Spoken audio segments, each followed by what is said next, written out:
What's good, and welcome back to Invest and Trade with Jack's Polygonians. We're going to go over Matic. Nice little pump today. We're sitting at $1.17. We're up about 0.73% on the day. We're sitting at market cap of 7.638 billion, 24-hour volume 1.19 billion.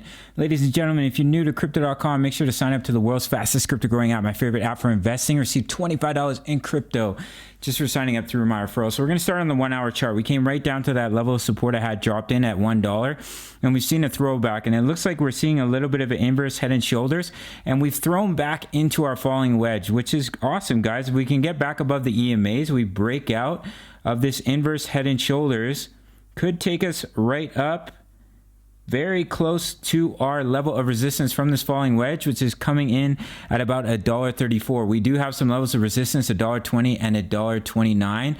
So do keep an eye on that pattern. We've had that bullish divergence, and we've seen a nice little pump today. So here's Matic on the 4 hour chart. You can see we're underneath the 20 EMA, and we're about to come up and hit it as resistance. We are in a downtrend, guys, and Bitcoin does have a technical target of 37K. So if we see Bitcoin come down, it will take Matic down with it.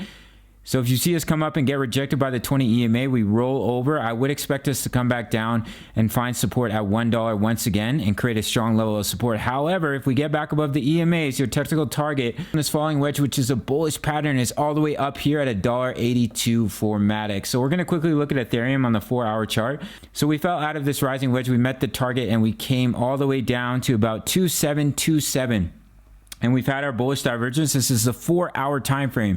We've had a bullish divergence as well, and we've had a bit of a throwback. So we may see a little bit of an inverse head and shoulders for Ethereum as well. If we do something like this, we consolidate, then we create an inverse head and shoulders. You drop your neckline. Now that doesn't mean that's what's going to happen, guys. It's just a possible scenario here. Would bring Ethereum back up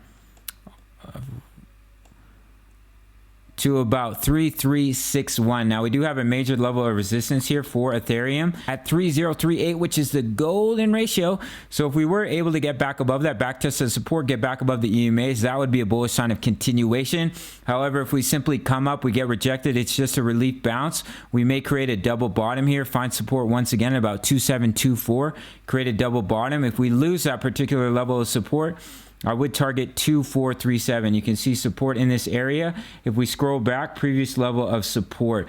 If we were to roll over here, I'm actually just going to drop this in and lose about 2735. But we are having that bullish divergence, which signifies the bears are losing strength, and we're seeing a bit of reversal in the trend here. So keep an eye on this level of resistance, 3038. And the next level of resistance I'm going to drop in here is that previous level that we couldn't get back above for quite a few weeks. Also a previous level of support here for Ethereum, back up at about 3355. So awesome to see a little bounce here with our bullish divergence. We have to break these key levels of resistance. However, if Bitcoin rolls over and heads towards the technical target from the head and shoulders, it will bring Ethereum back down to this level of support, 2735. If we lose that level, do target 2437. If you'd like to trade Matic Ethereum, you can trade it on Bybit, my favorite platform for leverage trading. Check out my full link tutorial. They're currently giving away crypto for free. Guys, make sure to check out the Discord, over 1,000 members, and I'll see you in the next video. Much love. Take care.